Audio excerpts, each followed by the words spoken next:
ನಮಸ್ತೆ, ನಾನು ಅಪರ್ಣಾ ಭಟ್. ನನ್ನ ಯೂಟ್ಯೂಬ್ ಚಾನಲ್ ಅಭಿಜ್ಞಾ ಲಾ ಸೀರೀಸ್ಗೆ ನಿಮಗೆಲ್ಲರಿಗೂ ಸ್ವಾಗತ. ಇವತ್ತಿನ ಒಂದು ವಿಡಿಯೋದಲ್ಲಿ ನಾನು ಏನು ಹೇಳಿಕ್ಕೆ ಇಷ್ಟಪಡ್ತಿದ್ದೇನೆ ಅಂತಂದರೆ, ಒಂದು ಮಾಹಿತಿ ಬಂತು ಇತ್ತೀಚೆಗೆ, ಒಂದು ನೋಟಿಫಿಕೇಷನ್ ಆಯಿತು. ಅದೇನಂತಂದರೆ ಹೊಸ ಕ್ರಿಮಿನಲ್ ಲಾಸ್ ಏನಿದೆ ಅಂದರೆ ಭಾರತೀಯ ನ್ಯಾಯ ಸಂಹಿತೆ, ಭಾರತೀಯ ನಾಗರಿಕ ಸುರಕ್ಷಾ ಸಂಹಿತೆ ಹಾಗೂ ಭಾರತೀಯ ಸಾಕ್ಷ್ಯ ಅಧಿನಿಯಮ, ಈ ಮೂರು ಕಾನೂನುಗಳು 2024ನೇ ಜುಲೈ 1ರಿಂದ ಜಾರಿಗೆ ಬರ್ತಾ ಇವೆ ಅಂತ ಹೇಳುವಂಥ ಒಂದು ಮಾಹಿತಿ. ಸೊ ಯಾವಾಗ ಮಾಹಿತಿ ಬಂತೋ ಆವಾಗ ಬಹಳಷ್ಟು ಜನ ವಿದ್ಯಾರ್ಥಿಗಳಿಗೆ ಕನ್ಫ್ಯೂಷನ್ ಸ್ಟಾರ್ಟ್ ಆಯಿತು. ನಾವು ಹಳೆ ಕಾನೂನು ಅಂದರೆ IPC, CRPC ಎವಿಡೆನ್ಸನ್ನು ಓದಬೇಕಾ, ಅಥವಾ ಈ ಹೊಸ ಕಾನೂನು CRPC, ಭಾರತೀಯ ನ್ಯಾಯ ಸಂಹಿತೆ, BNSS ಹಾಗೆ ಭಾರತೀಯ ಸಾಕ್ಷ್ಯ ಅಧಿನಿಯಮ ಅದನ್ನು ಓದಬೇಕಾ ಹೇಳುವಂಥ ಬಹಳ ದೊಡ್ಡ ಕನ್ಫ್ಯೂಷನ್ ಇದ್ದಾರೆ. ಯಾಕೆಂದರೆ ಜುಡಿಷಿಯರಿ ಎಕ್ಸಾಮ್ಸ್ಗೆ ಯಾರ್ಯಾರು ತಯಾರಿ ಮಾಡ್ಕೊಳ್ತಿದ್ದಾರೆ ಅವರಿಗೆ ಬಹಳ ಮಹತ್ವವಾದಂಥ ಒಂದು ಕಾಲಘಟ್ಟ. ಯಾಕೆಂದರೆ ಸರಿಯಾಗಿ ಓದದಿದ್ದರೆ ಒಂದು ವೇಳೆ ಎಕ್ಸಾಮಲ್ಲಿ ಅದೇ ಕ್ವಶನ್ಸ್ ಬಂದರೆ ಅವರ ಒಂದು ವರ್ಷದ ಕರಿಯರೇ ವೇಸ್ಟ್ ಆದಾಗೆ ಆಗುವಂಥದ್ದು. ಅಥವಾ LLB ಸ್ಟೂಡೆಂಟ್ಸ್ಗಳಿರಲಿ ಅಥವಾ ಬೇರೆ ಯಾವುದೇ ಲಾಗೆ ಸಂಬಂಧಪಟ್ಟ competitive exams like APP exams ಎಲ್ಲರಿಗೂ ಕೂಡ ಬಹಳವಾಗಿ ಕಾಡ್ತಾ ಇರುವಂಥ ಒಂದು ಸಾಮಾನ್ಯವಾದ ಒಂದು ಪ್ರಶ್ನೆ. ಹಾಗೂ ನನ್ನಲ್ಲೂ ಬಹಳಷ್ಟು ಜನ ಕೇಳ್ತಾ ಬಂದರು, ಯಾವ್ಯಾವ ಕಾನೂನು ಓದಬೇಕು, ಯಾವುದನ್ನು ಓದಬೇಕು ಸಜೆಸ್ಟ್ ಮಾಡಿ ಅಂತ. ಸೊ ನನ್ನ ಅನಿಸಿಕೆಯನ್ನು ನಾನು ಈ ವಿಡಿಯೋ ಮುಖಾಂತರ ಎಲ್ರಿಗೂ, ಅಂದರೆ ಯಾರ್ಯಾರಿಗೆ ಡೌಟ್ಸ್ ಇದೆ ಅದೆಲ್ಲವೂ ಆ ಡೌಟ್ಸ್ಗಳನ್ನು ಕ್ಲಿಯರ್ ಮಾಡಲಿಕ್ಕೆ ಈ ವಿಡಿಯೋನ ನಾನು ಮಾಡ್ತಾ ಇರುವಂಥದ್ದು. ಸೊ ಫಸ್ಟ್ ಆಫ್ ಆಲ್ ನಾವು ನೋಡಲಿಕ್ಕೆ ಹೋದರೆ ಈ ನೋಟಿಫಿಕೇಷನ್ ಬಗ್ಗೆ ತಿಳ್ಕೊಳ್ಳೋಣ. ನೋಡಿ, ಮೊದಲದಾಗಿ ಮೊನ್ನೆ ಬಂದಿರುವಂಥ ನೋಟಿಫಿಕೇಷನ್ ಯಾವುದಾಗಿತ್ತಂತಂದರೆ ಅದು ಯಾವತ್ತಿಂದ ಜಾರಿ ಬರುತ್ತೆ ಅಂತ. ಅಂದರೆ ಈಗ ಮೂರು ಕಾನೂನುಗಳು ಆಲ್ರೆಡಿ ಎನ್ಯಾಕ್ಟ್ ಆಗಿತ್ತು, ಪ್ರೆಸಿಡೆಂಟಿಂದ ಅಸೆಂಟ್ ಸಿಕ್ಕಿತ್ತು, ಕಾನೂನು ಆಗಿತ್ತು, ಆ್ಯಕ್ಟ್ ಆಗಿತ್ತು. ಆದರೆ ಜಾರಿ ಆಗಲಿಕ್ಕೆ ಸೆಂಟ್ರಲ್ ಗೌರ್ಮೆಂಟ್ ನೋಟಿಫಿಕೇಷನ್ ಮಾಡಬೇಕು, ಆಫಿಷಿಯಲ್ ಗೆಜೆಟಲ್ಲಿ ನೋಟಿಫಿಕೇಷನ್ ಮಾಡಬೇಕಾಗತ್ತೆ. ಸೊ ಆ ನೋಟಿಫಿಕೇಷನ್ ಇತ್ತೀಚೆಗೆ ಬಂದಿರುವಂಥದ್ದು. ಆ ನೋಟಿಫಿಕೇಷನ್ ಏನು ಹೇಳಿದ್ರು ಅಂದರೆ ಜುಲೈ 1, 2024ರಿಂದ ಈ ಕಾನೂನು ಜಾರಿಗೆ ಬರುತ್ತೆ ಅಂತ. ಸೊ ನಾವು ನೋಡಿದರೆ ಅಲ್ಲಿ ಭಾರತೀಯ ನ್ಯಾಯ ಸಂಹಿತೆ, ನಾಗರಿಕ ಸುರಕ್ಷಾ ಸಂಹಿತೆ ಅದರಲ್ಲೆಲ್ಲವೂ ಕೂಡ ಏನು ಕಾಣ್ತವೆ ಅಂದರೆ IPCಯನ್ನೆಲ್ಲ ರಿಪೀಲ್ ಮಾಡ್ತಾರೆ. ಹೊಸ ಕಾನೂನು ಬಂದರೆ IPCಯ ಜಾಗ ಅಥವಾ CRPCಯ ಜಾಗ ಅಥವಾ ಎವಿಡೆನ್ಸ್ನ ಜಾಗ ಈ ಒಂದು ಕಾನೂನು ತಗೊಳುತ್ತೆ. ಹಾಗಂತ ಹೇಳಿ ಈಗ ಇರುವಂತಹ ಯಾವುದ್ಯಾವುದು ಎಕ್ಸಿಸ್ಟಿಂಗ್ ಪ್ರಕರಣಗಳಿವೆ ಅವೆಲ್ಲ ಕೂಡ IPC ಎಲ್ಲ ಡೀಲ್ ಆಗುವಂಥದ್ದು, ಅದೆಲ್ಲ ಬೇರೆ ವಿಷಯ. ಪ್ರಸಕ್ತವಾಗಿ ಯಾವುದು IPC, CRPC ನಡೀತಾ ಇದೆ ಅದೆಲ್ಲವೂ ಕೂಡ ಅದೇ ಕಾನೂನುಗಳಲ್ಲಿ ಇರ್ತವೆ. ಆದರೆ ಒಂದು ವೇಳೆ ಈ ಕಾನೂನು ಬಂದರೆ ಎಕ್ಸಿಸ್ಟಿಂಗ್ ಸಿಸ್ಟಮ್ ಚೇಂಜ್ ಆಗುತ್ತೆ. CRPCಯಲ್ಲಿ IPCಯಲ್ಲಿ ದಾಖಲಾಗ್ತಿರುವ ಪ್ರಕರಣಗಳು ಭಾರತೀಯ ನ್ಯಾಯ ಸಂಹಿತೆ ಅಡಿಯಲ್ಲಿ ದಾಖಲಾಗ್ತವೆ. ಸೊ ಇದು ನಮ್ಮ ಜನರಲ್ ವಿಚಾರವಾಗಿ ಆ ಜುಲೈ 1, 2024ರಿಂದ ಕಾನೂನು ಜಾರಿಗೆ ಬರುತ್ತೆ. ಸೊ ಇದು ಒಂದು ನೋಟಿಫಿಕೇಷನ್. ಸೊ ಈಗ ನಮ್ಗೆ ಏನಂತಂದರೆ ಹಾಗಾದರೆ ಇನ್ನೂ ಒಂದು 4-5 ತಿಂಗಳಲ್ಲಿ ಬರುವಂತಹ ಕಾನೂನು ಏನಿದೆ ಅದು ಹೊಸ ಕಾನೂನು ಇಡೀ ಭಾರತಾದ್ಯಂತ ಜಾರಿ ಆಗ್ತವೆ ಹೇಳುವಂಥ ಒಂದು ವಿಷಯ ಬಹಳ ನಿಖರವಾಗಿದೆ. ಇನ್ನು ಎರಡನೇದು, ನಾವು ಜುಡಿಷಿಯರಿ ಎಕ್ಸಾಮ್ ಬರೆಯುವಂಥವರಿಗೆ ಅವರಿಗೆಲ್ಲರೂ ಕೂಡ ಕನ್ಫ್ಯೂಷನ್ ಏನಾಗುತ್ತೆ, ಈಗ ಒಂದು ವೇಳೆ ಎಕ್ಸಾಮ್ಗೆ ಯಾವುದು ಕೇಳ್ತಾರೆ, IPC ಕೇಳ್ತಾರೆ ಅಥವಾ CRPC ಕೇಳ್ತಾರಾ ಅಥವಾ ಭಾರತೀಯ ನ್ಯಾಯ ಸಂಹಿತೆ ಹೊಸ ಕಾನೂನುಗಳನ್ನು ಕೇಳ್ತಾರಾ ಅಂತ ಹೇಳುವಂಥ ವಿಷಯ. ಸೊ ಇದರಲ್ಲಿ ಕೂಡ ಮತ್ತೆ ಎರಡು ವಿಷಯ ನಮಗೆ ಡಿಪೆಂಡ್ ಆಗುತ್ತೆ. ಒಂದು, ಎಕ್ಸಾಮ್ ನೋಟಿಫಿಕೇಷನ್ ಬರಬೇಕಾಗತ್ತೆ. ಎಕ್ಸಾಮ್ ನೋಟಿಫಿಕೇಷನಲ್ಲಿ ಯಾವ ಕಾನೂನು ಅಂತ ಹೇಳ್ತಾರೆ, ಸಿಲೆಬಸ್ ಏನು ಹೇಳ್ತಾರೆ ಅದ್ರ ಮೇಲೆ ಹೋಗುತ್ತೆ. ಸೊ ಈ ವರ್ಷ ಹೆಚ್ಚಾಗಿ ಯಾವಾಗ ಎಕ್ಸಾಮ್ ನೋಟಿಫಿಕೇಷನ್ ಬರುತ್ತೆ ಅದ್ರ ಮೇಲೆ ಡಿಪೆಂಡ್ ಆಗುತ್ತೆ. ಸೊ 50-50 ಚಾನ್ಸಸ್ ಇದೆ. ಎಕ್ಸಾಮ್ ಸಿಲೆಬಸ್ಸಲ್ಲಿ ಭಾರತೀಯ ನ್ಯಾಯ ಸಂಹಿತೆ ಇನ್ಕ್ಲೂಡ್ ಮಾಡಲೂಬಹುದು, ಹೊಸ ಕಾನೂನುಗಳನ್ನು ಇನ್ಕ್ಲೂಡ್ ಮಾಡಿ ಕೂಡ ಹೇಳ್ಬೋದು, ಅಥವಾ ಈ ವರ್ಷ ಅಲ್ಲ ಮುಂದಿನ ವರ್ಷದಿಂದ ಇನ್ಕ್ಲೂಡ್ ಮಾಡ್ಬೋದು. ಈ ವರ್ಷ ಹಳೆ IPC, CRPCನೇ ಇರ್ಬೋದು ಅಂತ ಕೂಡ ಹೇಳ್ಬೋದು. ಓಕೆ, ಎರಡು ಚಾನ್ಸಸ್ 50-50 ಇದೆ. ಅಂದರೆ ಇಮಿಡಿಯೇಟ್ಲಿ ಒಂದೇ ಸಲ ಅದು ಶಿಫ್ಟ್ ಆಗ್ಲಿಕ್ಕೆ ಆಗೋದಿಲ್ಲ ಹೇಳುವಂಥ ಕಾರಣಕ್ಕೆ ಹಳೆ ಕಾನೂನ ಸಜೆಸ್ಟ್ ಮಾಡುವಂಥ ಚಾನ್ಸಸ್ ಜಾಸ್ತಿ ಇದೆ. ಆದರೆ ನಾವು IPCಯನ್ನು ಅಷ್ಟೇ ಓದ್ಕೊಂಡು ಹೊಸ ಕಾನೂನನ್ನು ಓದದೆ ಕೇವಲ ಹಳೆ ಕಾನೂನಿನ ಆಧಾರದ ಮೇಲೆ ಈ ವರ್ಷ ಎಕ್ಸಾಮನ್ನು ಎದುರಿಸ್ತೇವೆ ಹೇಳುವಂಥದ್ದು ಎಷ್ಟು ಸೂಕ್ತ ಆಗತ್ತೆ ಅದು ನೀವೇ ಯೋಚನೆ ಮಾಡ್ಕೊಳ್ಳಿ. ಯಾಕೆಂದರೆ ಇಡೀ ದೇಶದಾದ್ಯಂತ ಹೊಸ ಕಾನೂನು ಜಾರಿ ಆಗ್ತಾ ಇದೆ. ಕೇವಲ ಒಂದು ಎಕ್ಸಾಮಿನೇಷನ್ ಪರ್ಪಸ್ಸಿಗೆ ಒಂದು ವೇಳೆ, I am not sure about that, ಒಂದು ವೇಳೆ ಈ ಸಲದ ಎಕ್ಸಾಮಿಗೆ ಹಳೆಯ ಕಾನೂನನ್ನೇ ಹೇಳಿದ್ದಾರೆ, ಪ್ರಿಸ್ಕ್ರೈಬ್ ಮಾಡಿದ್ದಾರೆ ಅಂತ ತಿಳ್ಕೊಂಡ್ರು ಸಹ ನೀವು ಅದನ್ನಷ್ಟೇ ಓದ್ಕೊಂಡು ಕೂತ್ಕೊಂಡ್ರೆ, ಹೊಸ ಕಾನೂನನ್ನು ಓದೇ ಇದ್ದರೆ ಎಷ್ಟರ ಮಟ್ಟಿಗೆ ನೀವು you are giving justice to yourself. ಯಾಕೆಂದರೆ ಎಂಟೈರ್ IPC ಇದನ್ನೇ ರಿಪೀಲ್ ಮಾಡ್ತಾ ಇದ್ದಾರೆ, ಓಲ್ಡ್ ಕ್ರಿಮಿನಲ್ ಲಾಸ್ಗಳನ್ನು ರಿಪೀಲ್ ಮಾಡ್ತಿದ್ದಾರೆ. They are shifting to a new particular kind of operation of law. ಹಾಗಿದ್ರೆ ಹೇಗೆ ಇದನ್ನು ಅನಲೈಸ್ ಮಾಡಬೇಕು, ಯಾವ ರೀತಿ ಓದಬೇಕು ಹೇಳುವಂಥದ್ದನ್ನು ಒಂದು ಮಟ್ಟಿಗೆ ನಿಮಗೆ ತಿಳಿಸ್ಕೊಡ್ತೇನೆ. ಸೊ ನನ್ನ ಸಜೆಷನ್ ಏನಂತಂದರೆ, ಇದನ್ನು ಹೇಳಿದ ಮೇಲೆ ನಾನು ಹೇಳ್ತೇನೆ ವಾಟ್ ಯು ಮಸ್ಟ್ ಡೂ ಅಂತ ಹೇಳಿ. So this is a transitional period. ಒಂದು ಘಟ್ಟದಿಂದ ಇನ್ನೊಂದು ಘಟ್ಟಕ್ಕೆ ಟ್ರಾನ್ಸಿಷನ್ ಆಗುವಂಥದ್ದು. ಸೊ ನೀವು ಯಾರು ಈ ಒಂದು ಮಾತು ಕೇಳಿರ್ಬೋದು, ಫಿಟ್ಟೆಸ್ಟ್ ಆಫ್ ದಿ ಸರ್ವೈವಲ್ ಅಂತ. ನೀವು ಎಷ್ಟು ಓದ್ತೀರಿ, ಎಷ್ಟು ಹೊಸ ಕಾನೂನನ್ನು ಕರಗತ ಮಾಡ್ಕೊಳ್ತೀರಿ, ಎಷ್ಟು ಬೇಗ ಕರಗತ ಮಾಡ್ಕೊಳ್ತೀರಿ, ಅಷ್ಟು ಬೇಗ ನಿಮಗೆ ನಿಮ್ಮ ಪ್ರೊಫೆಷನ್ಗೆ ಒಳ್ಳೆಯದು. ನೀವು ಕಾನೂನು ಪ್ರೊಫೆಷನ್ನೇ ಮುಂದುವರಿಸ್ಕೊಂಡು ಹೋಗಬೇಕು ಅಂತ ಇದ್ದರೆ, ಕಾನೂನು ಪ್ರೊಫೆಷನ್ ಅಂದರೆ I am not saying only about judiciary. ನೀವು ಲಾಯರ್ ಆಗಿ ಅಥವಾ ಬೇರೆ ಯಾವುದೇ ಒಂದು ಕಾನೂನಿಗೆ ಸಂಬಂಧಪಟ್ಟ ಪ್ರೊಫೆಷನಲ್ಲಿ ಮುಂದುವರ್ಕೊಂಡು ಹೋಗಬೇಕು ಅಂತಂದರೆ ಅದಕ್ಕೆ ಲಾಗುವಾಗುವಂಥ ಕಾನೂನು ಈ ಕ್ರಿಮಿನಲ್ ಲಾಸ್ಗಳಿದ್ದರೆ ಖಂಡಿತವಾಗಿಯೂ ನೀವು ಹೊಸ ಕಾನೂನನ್ನ ತಿಳ್ಕೊಳ್ಳೇಬೇಕು. ಆದಷ್ಟು ಬೇಗ ತಿಳ್ಕೊಳ್ಳುವಂಥದ್ದು, ಇರ್ರೆಸ್ಪೆಕ್ಟಿವ್ ಆಫ್ ಎನಿ ಎಕ್ಸಾಮ್, ಯಾವುದೇ ಎಕ್ಸಾಮ್ ನೋಟಿಫಿಕೇಷನ್ ಬರಲಿ ಬರದೇ ಇರಲಿ, because that is the law of the land. ಅದು ನೀವು ಬೇರೆ ಸಿಟಿಸನ್ಸ್ಗೆ ಗೈಡ್ ಮಾಡುವಂಥ ಲಾಯರ್ಸ್ಗಳಾಗಿರೋ ಕಾರಣಕ್ಕೋಸ್ಕರ, ಏಕೆಂದರೆ ಬೇರೆಯವರು ನಿಮ್ಮನ್ನು ಅಪ್ರೋಚ್ ಆಗುವಂಥ ಕಾರಣಕ್ಕೋಸ್ಕರ ಫಸ್ಟ್ ನೀವು ಹೊಸ ಕಾನೂನನ್ನು ತಿಳ್ಕೊಳ್ಳುವಂಥ ಅವಶ್ಯಕತೆ ಬಹಳ ಮುಖ್ಯವಾಗಿದೆ. ಎಕ್ಸಾಮಿಗೆ ಬಂದ್ರಂತೂ ಹೇಗೂ ಓದಲೇಬೇಕು, ಬರೆದಿದ್ರು ಸಹ ಮುಂದಿನ ವರ್ಷ ಅಂತಲೂ ಓದಲೇಬೇಕು. ಸೊ ಅದಕ್ಕೋಸ್ಕರ ಏನು ಹೇಳುವಂಥದ್ದು, ಎರಡನ್ನೂ ಸಮೀಕರಣ ಮಾಡಿಕೊಂಡು ಓದಬೇಕು. ಎರಡನ್ನೂ IPCನೂ ಒಟ್ಟಿಗೆ ಇಟ್ಕೊಳ್ಬೇಕು, CRPCನೂ ಭಾರತೀಯ ನ್ಯಾಯ ಸಂಹಿತೆನೂ ಒಟ್ಟಿಗೆ ಇಟ್ಕೊಳ್ಬೇಕು. ಆದರೆ ಹೇಗೆ ಅಷ್ಟು ಡಬಲ್ ಆಗುತ್ತೆ ಸೆಕ್ಷನ್ಸ್ ಓದುವಂಥದ್ದು, ನಮಗೆ ಇರುವಂಥ ಸೆಕ್ಷನ್ಸ್ಗಳನ್ನೇ ಓದಲಿಕ್ಕೆ ಟೈಮ್ ಇಲ್ಲ ಅಂತ ಹೇಳಿದರೆ ದೆರ್ ಇಸ್ ನೋ ಎಕ್ಸ್ಕ್ಯೂಸ್. ಇದಕ್ಕೆ ಯಾವ ಎಕ್ಸ್ಕ್ಯೂಸ್ ಇಲ್ಲ. You must fit to this. ನೀವು ಎಲ್ಲರೂ ಈಗ ಒಂದೇ ಹಂತದಲ್ಲಿ ಇರ್ತಾರೆ, ಪ್ರತಿಯೊಬ್ಬರು ಸಹ ಹೊಸದಾಗಿಯೇ ಓದಬೇಕಾಗಿರತ್ತೆ. ಸೊ ಎಷ್ಟು ಬೇಗ ನೀವು ಓದ್ತೀರಿ, ಎಷ್ಟು ಬೇಗ ಅದನ್ನು ಅಭ್ಯಾಸ ಮಾಡ್ಕೊಳ್ತೀರಿ, ಅಷ್ಟು ನಿಮಗೆ ಒಳ್ಳೆಯದಾಗತ್ತೆ. ಹಾಗಿದ್ರೆ ಇದನ್ನು ಹೇಗೆ ನಾವು ನಮ್ಮ ಪ್ರಾಕ್ಟಿಕಲ್ ಇದಕ್ಕೆ ಅಡಾಪ್ಟ್ ಮಾಡ್ಕೊಳ್ಬೋದು ಅಂತ ಹೇಳ್ತಾನೆ.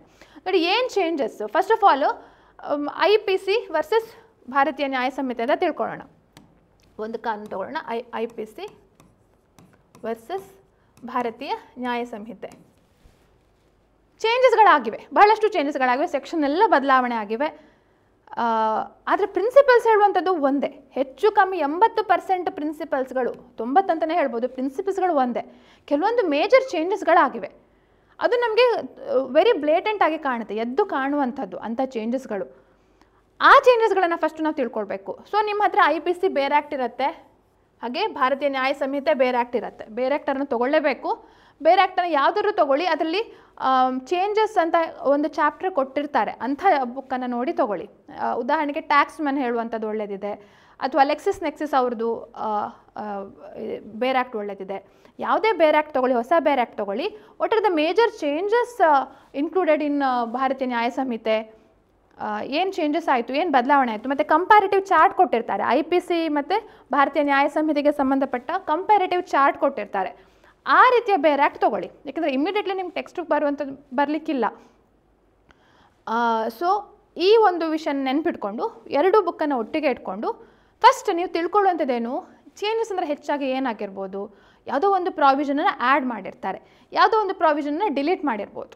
IPCಯಲ್ಲಿ ಇಲ್ಲದೇ ಇರುವಂಥ ಪ್ರಾವಿಷನ್ನ ಇಲ್ಲಿ ಆ್ಯಡ್ ಮಾಡಿರ್ತಾರೆ, IPCಯಲ್ಲಿ ಇದ್ದಂಥ ಪ್ರಾವಿಷನ್ನ ಭಾರತೀಯ ನ್ಯಾಯ ಸಂಹಿತೆಯಲ್ಲಿ ಡಿಲೀಟ್ ಮಾಡಿರ್ತಾರೆ, ಅಥವಾ ಇರುವಂಥ ಪ್ರಾವಿಷನ್ ಏನೋ ಯಾವುದೋ ಒಂದು ಸೆಕ್ಷನ್ ಚೇಂಜ್ ಆಗಿರುತ್ತೆ, ಅಥವಾ 2-3 ಸೆಕ್ಷನ್ಸ್ಗಳನ್ನು ಕ್ಲಬ್ ಮಾಡಿರ್ತಾರೆ.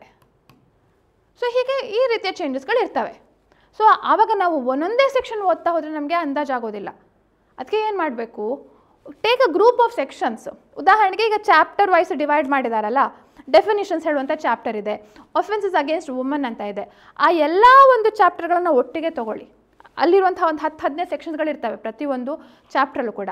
ಸೊ ಕಂಪ್ಯಾರಿಟಿವ್ಲಿ ನೀವೇ ನೋಡ್ಕೊಳ್ಳಿ, ಎಷ್ಟು ಸೆಕ್ಷನ್ಸ್ಗಳು IPCಯಲ್ಲಿ ಇತ್ತು, ಭಾರತೀಯ ನ್ಯಾಯ ಸಂಹಿತೆಯಲ್ಲಿ ಎಷ್ಟು ಸೆಕ್ಷನ್ಸ್ಗಳಿವೆ, ಸೊ ಸೇಮ್ ಇದೆಯಾ, ಒಂದೇ ನಂಬರಾ, ಇದನ್ನು ಇಂಡೆಕ್ಸನ್ನು ಕಂಪೇರ್ ಮಾಡಿ. ಇಂಡೆಕ್ಸನ್ನು ಕಂಪೇರ್ ಮಾಡಿದ್ರೆ ಗೊತ್ತಾಗತ್ತೆ. ಆಮೇಲೆ ನೆಕ್ಸ್ಟ್ ಹಂತದಲ್ಲಿ ನೀವು ಸೆಕ್ಷನ್ಗಳನ್ನು ಓದ್ತಾ ಹೋಗಿ. 1 ದಿನಕ್ಕೋ 2 ದಿನಕ್ಕೋ ಒಂದು ಎಂಟೈರ್ ಚಾಪ್ಟರ್ನ ಮುಗಿಸ್ಬೋದು. It's not a very big task. ನಿಜ ಹೇಳಬೇಕಂದ್ರೆ ನೀವು ಕರೆಕ್ಟಾಗಿ 1 ತಿಂಗಳು ಕೂತ್ಕೊಂಡು 4-5 ತಾಸು ಇದಕ್ಕೆ ಹಾಕ್ತೀರಿ ಅಂದರೆ ಒಂದೊಂದು ಆ್ಯಕ್ಟನ್ನು ಓದಿ ಮುಗಿಸ್ಬಿಡ್ಬೋದು. It's not at all a very big ಇದು. ಮತ್ತು ಇನ್ನೂ ಡೀಟೇಲ್ ಆಗಿ ಬಹಳ ನೀಟಾಗಿ ಈಗ ಡಿವಿಷನ್ ಮಾಡಿದ್ದಾರೆ. ಸೊ ಸಬ್ ಸೆಕ್ಷನ್ ವೈಸ್ ನೀವು ನೋಡ್ತಾ ಹೋದರೆ ಗೊತ್ತಾಗುತ್ತೆ. ಸೊ ಈ IPC ಮತ್ತು ಭಾರತೀಯ ನ್ಯಾಯ ಸಂಹಿತೆ ಏನಾಯಿತು ಆವಾಗ, ಫಸ್ಟು ಭಾರತೀಯ ನ್ಯಾಯ ಸಂಹಿತೆನ ಓದಲಿಕ್ಕೆ ಪ್ರಾರಂಭ ಮಾಡಿ, ಭಾರತೀಯ ನ್ಯಾಯ ಸಂಹಿತೆನ ಕಂಪ್ಲೀಟಾಗಿ ಓದಿದ ನಂತರ IPCನ ಜಸ್ಟ್ ಚೆಕ್ ಮಾಡಿ, ಸೇಮ್ ನಾನು ಓದಿದ್ದು ಇದೇ ಇದೆಯಾ, ಏನಾದ್ರು ಚೇಂಜಸ್ ಆಗಿದೆಯಾ, ಯಾವ ಸೆಕ್ಷನ್ನ ಆ್ಯಡ್ ಮಾಡಿದ್ದಾರೆ ಅಂತ ಒಂದು ಕಂಪೇರ್ ಮಾಡಿ. ಆವಾಗ ನಿಮಗೆ ಏನೋ ಚೇಂಜಸ್ ಗೊತ್ತಾಗುತ್ತೆ. ಅದರ ಜೊತೆಗೆ ಆ ಬೇರೆ ಆ್ಯಕ್ಟ್ನಲ್ಲಿ ಭಾರತೀಯ ನ್ಯಾಯ ಸಂಹಿತೆ ಹೊಸ ಬುಕ್ಕಲ್ಲಿ ಮೇಜರ್ ಚೇಂಜಸ್ ಅಂತ ಹೇಳುವಂಥ ಒಂದು ಚಾಪ್ಟರ್ ಇದ್ದರೆ, ಸೊ ಅದಕ್ಕೋಸ್ಕರ ಹೇಳುವಂಥದ್ದು ಅಂಥ ಚಾಪ್ಟರ್ನೇ ಅಂಥ ಬೇರೆ ಆ್ಯಕ್ಟನ್ನೇ ತೊಗೊಳ್ಳಿ ಅಂತ ಹೇಳುವಂಥದ್ದು. ಸೊ ಅಲ್ಲಿ ಆ ರೀತಿಯ ಒಂದು ನಿಮಗೆ ಸಪ್ರೇಟ್ ಸೆಕ್ಷನ್ ಕೊಟ್ಟಿರ್ತಾರೆ. ಅದ್ರ ಜೊತೆಗೆ ಕಂಪೇರ್ ಮಾಡಿ, ನೀವು ನೋಡಿದ್ದು ಸರಿ ಇದೆಯಾ ಅಂತ ಹೇಳಿ ಕಂಪೇರ್ ಮಾಡಿದರೆ ಗೊತ್ತಾಗತ್ತೆ, ಇಲ್ಲೊಂದು ಹೊಸ ಚಾಪ್ಟರ್ ಇನ್ಕ್ಲೂಡ್ ಆಗಿದೆ, ಹೊಸ ಒಂದು ಸ್ನ್ಯಾಚಿಂಗ್ ಹೇಳುವಂಥದ್ದು ಯಾವುದೋ ಒಂದು ಒಫೆನ್ಸನ್ನು ಇನ್ಕ್ಲೂಡ್ ಮಾಡಿದ್ದಾರೆ, ಅಥವಾ ಅಟೆಂಪ್ಟ್ ಟು ಸುಸೈಡ್ ಹೇಳುವಂತಹ ಒಂದು ಒಫೆನ್ಸನ್ನು ಡಿಲೀಟ್ ಮಾಡಿದ್ದಾರೆ. IPC ಇತ್ತು, ಇದರಲ್ಲಿ ಇಲ್ಲ. ಸೊ ಮೇನಾಗಿ ಇಂಡೆಕ್ಸ್ ನೋಡಿದ್ರೆ ನಿಮ್ಗೆ ಅರ್ಧಕ್ಕರ್ಧ ಗೊತ್ತಾಗ್ಬಿಡುತ್ತೆ. ಇಂಡೆಕ್ಸ್ ಸರಿ ನೀವು ಕರಗತ ಮಾಡ್ಕೊಳ್ತಿರೋ, ಅರ್ಧಕ್ಕರ್ಧ IPC BNS ನೀವು ಓದ ಹಾಗೆ ಕಂಪ್ಲೀಟ್ ಬಂದ ಹಾಗೆ. ಇನ್ನು ಇಷ್ಟಾದ ನಂತರ ಪ್ರಿನ್ಸಿಪಲ್ಸು ಅಬೌಟ್ 80% ಡಿಟ್ಟೋ ಸೇಮ್ ಇದೆ. ಕೆಲವೊಂದು ಪನಿಷ್ಮೆಂಟ್ ಚೇಂಜ್ ಆಗಿರುತ್ತೆ, ಪನಿಷ್ಮೆಂಟ್, ಫೈನ್, ಮತ್ತು ಕೆಲವೊಂದು ಡೆಫಿನೇಷನ್ಸ್ಗಳು 2-3 ಸೆಕ್ಷನ್ಗಳು ಆ್ಯಡ್ ಆಗಿರ್ಬೋದು ಯಾವುದೋ ಒಂದು ಇದಕ್ಕೆ ಬಿಟ್ಟರೆ. ಬೇರೆ ಎಲ್ಲ 80% ಹೆಚ್ಚು ಕಮ್ಮಿ ಸೇಮೇ ಇರುತ್ತೆ. CRPC ಇರಲಿ ಅಥವಾ IPC ಇರಲಿ ಅಥವಾ ಭಾರತೀಯ ಸಾಕ್ಷ್ಯ ಅಧಿನಿಯಮ. ಹೆಚ್ಚಾಗಿ ಡಿಜಿಟಲೈಸೇಷನ್ಗೆ ಹೆಚ್ಚು ಒತ್ತು ಕೊಟ್ಟಿದ್ದಾರೆ. ಸೊ ಇದನ್ನು ತಲೆಯಲ್ಲಿ ಇಟ್ಕೊಂಡ್ರೆ ನೀವು ಭಾರತೀಯ ನ್ಯಾಯ ಸಂಹಿತೆ ಓದಿದ್ರು IPCಲಿರೋ ಸೆಕ್ಷನ್ಸ್ಗಳನ್ನು ಓದಿದ ಹಾಗೆ ಸೆಕ್ಷನ್ ಒಂದು ನೀವು ನೆನ್ಪಿಟ್ಕೊಳ್ಳುವಂಥದ್ದು ಸ್ವಲ್ಪ ಕಷ್ಟದ ಕೆಲಸ. ಸೆಕ್ಷನ್ಸ್ಗಳು ನೀವು ಯಾವುದೇ ಇದ್ರೂ ಓದಲೇಬೇಕಾ, ಯಾವುದಾದ್ರೂ ಕಲೀಲೇಬೇಕಾ, ಸ್ವಲ್ಪ ಅದಕ್ಕೆ ಪ್ರಾಕ್ಟೀಸ್ ಮಾಡಿದರೆ ನೋಡಿ. ನಾನೇನು ಹೇಳ್ತಿದ್ದೇನೆ, ನೀವು ಬೇರೆ ಕಾನೂನುಗಳನ್ನು ಓದಿದ ಹಾಗೆ ಇದಲ್ಲ. ಸೊ ಸ್ವಲ್ಪ ಎಫರ್ಟ್ ಬೇಕೇ. So it's not very easy. ಹಾಗಾದರೆ ಇಂಪಾಸಿಬಲ್ ಅಥವಾ ಕಷ್ಟ, ನಾವು ಫಸ್ಟ್ ಅಟೆಂಪ್ಟಲ್ಲೇ ಫೇಲ್ ಆಗ್ತವೆ ಹೇಳುವಂಥದ್ದು ಅಲ್ಲ. ಎಫರ್ಟ್ ಬೇಕು ಮತ್ತು ರೆಗ್ಯುಲರ್ ಪ್ರಾಕ್ಟೀಸ್ ಬೇಕು. ಪ್ರತಿದಿನ ಮೆಮರೈಸ್ ಮಾಡಬೇಕು ಆ ಸೆಕ್ಷನ್ಸ್ಗಳನ್ನು. ಮತ್ತು ಮೆಮರೈಸ್ಗಿಂತ ಹೆಚ್ಚಾಗಿ ನೀವು ಪ್ರತಿದಿನ ಅದನ್ನು ನೋಡ್ತಾ ಇದ್ದರೆ, ಅದನ್ನೇ ಓದ್ತಾ ಇದ್ದರೆ, ಆವಾಗ ಸ್ವಾಭಾವಿಕವಾಗಿ ನೀವು ನೆನ್ಪಿಡುವಂತಹ ಒಂದು ಪರಿಸ್ಥಿತಿ ಇರುತ್ತೆ. ಬಲವಂತವಾಗಿ ನೀವು ನೆನ್ಪಿಡೋದಕ್ಕಿಂತ ಪ್ರತಿದಿನ ಇದನ್ನು ನೋಡ್ತಾ ಇದ್ದರೆ, ಈಗ ನಾನು ಸ್ವಲ್ಪ ದಿನದಿಂದ ಇದರದ್ದು IPC BNS ಓದ್ತಾ ಇದ್ದೆ ತಿಳ್ಕೊಳ್ಳಿ. ಸೊ ಸೆಕ್ಷನ್ 375, 376 ಅದೆಲ್ಲ ರೇಪ್ ಪ್ರಾವಿಷನ್ಸ್ IPCಲಾಗಿತ್ತು. ಸೊ ಸ್ವಲ್ಪ ದಿನದ ಹಿಂದೆ ನಾನು BNS ಓದ್ತಾ ಇದ್ದೆ ಅಂತ ತಿಳ್ಕೊಳ್ಳಿ. ಆವಾಗ ವಿತೌಟ್ ಎನಿ ನಾನು ಮೆಮರೈಸ್ ಮಾಡದೆ ಸೆಕ್ಷನ್ 64 ಟು ಸೆಕ್ಷನ್ 70 ತನಕ BNSಲಿರುವಂಥ ರೇಪ್ ಪ್ರಾವಿಷನ್ಸ್ ನಾವು ಹೇಳ್ಬೋದು. ಯಾಕೆ ಇದು ರೇಪ್ ಪ್ರಾವಿಷನ್ಸ್ ಯಾಕೆ ಹೆಚ್ಚು ನನಗೆ ಬರ್ತಾ ಇದೆ ಅಂತಂದರೆ, CRPCಯಲ್ಲಿ ಪ್ರತಿಯೊಂದು ಕಡೆನೂ ಹೇಗೆ 2013 ಅಮೆಂಡ್ಮೆಂಟಲ್ಲಿ ರೇಪ್ ಒಫೆನ್ಸಸ್ಗೆ ಸಂಬಂಧಪಟ್ಟ ಹಾಗೆ, ಸೆಕ್ಷುವಲ್ ಒಫೆನ್ಸ್ಗೆ ಸಂಬಂಧಪಟ್ಟ ಹಾಗೆ ವುಮನ್ ಜಡ್ಜ್ ಇರಬೇಕು, ಅವರ ಸ್ಟೇಟ್ಮೆಂಟನ್ನು ಈ ರೀತಿ ರೆಕಾರ್ಡ್ ಮಾಡಬೇಕು ಹೇಳುವಂಥ ನಾವು ನೋಡ್ತೇವೆ. ಸೊ CRPCಲ್ಲೂ ಅದರ ಉಲ್ಲೇಖ ಇರುತ್ತೆ. ಸೊ ಈ ಸೆಕ್ಷನ್ಸ್ಗಳನ್ನು ನಾವು ಪದೇ ನೋಡುವಂತಹ ಸ್ವಾಭಾವಿಕ ಪರಿಸ್ಥಿತಿ ಇತ್ತು. ಸೊ ಹಾಗೆ ನ್ಯಾಚುರಲಿ ಐ ಕ್ಯಾನ್ ರಿಮೆಂಬರ್ ನಾವು. So this is one just example which have told.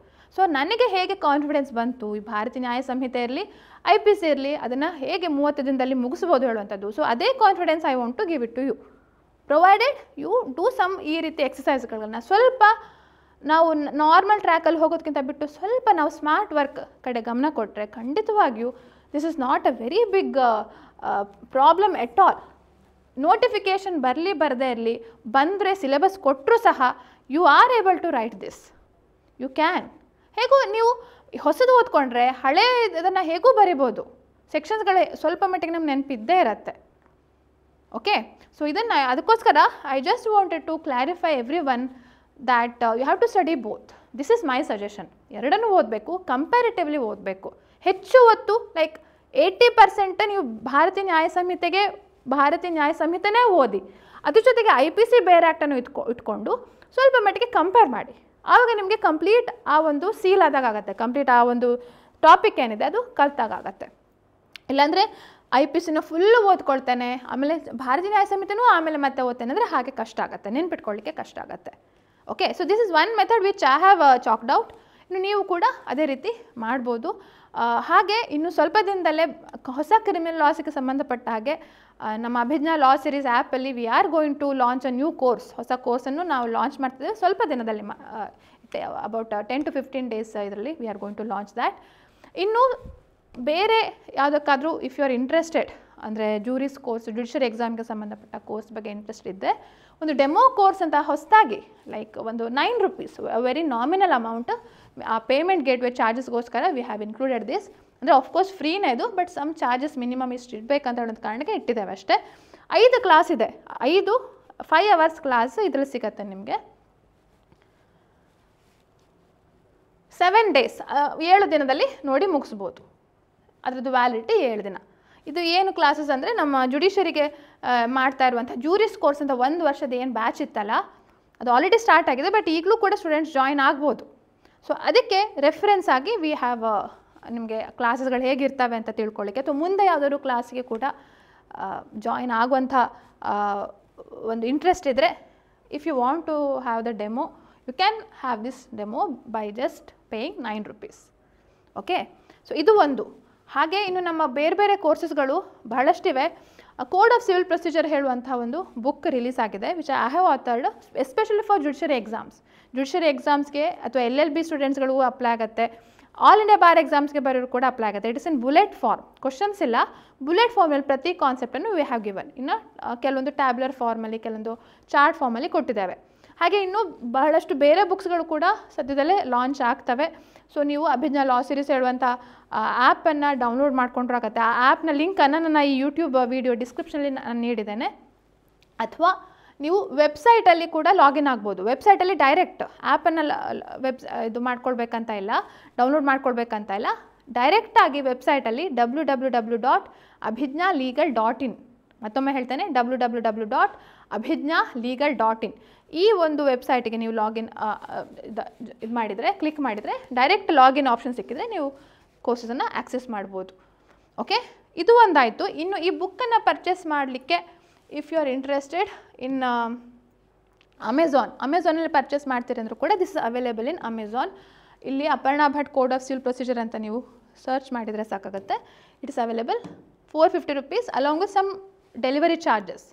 ನಿಮ್ಮ ಆ್ಯಪಲ್ಲಿ ಪರ್ಚೇಸ್ ಮಾಡಿದ್ರು ಹಾಗೆ whatever amount is showing above 450 that is delivery charges ಆಗುತ್ತೆ. ಸೊ ಇದ್ರ ಮುಖಾಂತರ you can book the book. So ನಿಮಗೆ ಅದು 7 ದಿನದಲ್ಲಿ ಡೆಲಿವರಿ ಆಗುತ್ತೆ. ನೀವು ಯಾವತ್ತು ಪರ್ಚೇಸ್ ಮಾಡ್ತೀರಿ ಅದರಿಂದ 7 ದಿನಗಳೊಳಗೆ ಅದು ಅವೈಲೇಬಲ್ ಆಗುತ್ತೆ.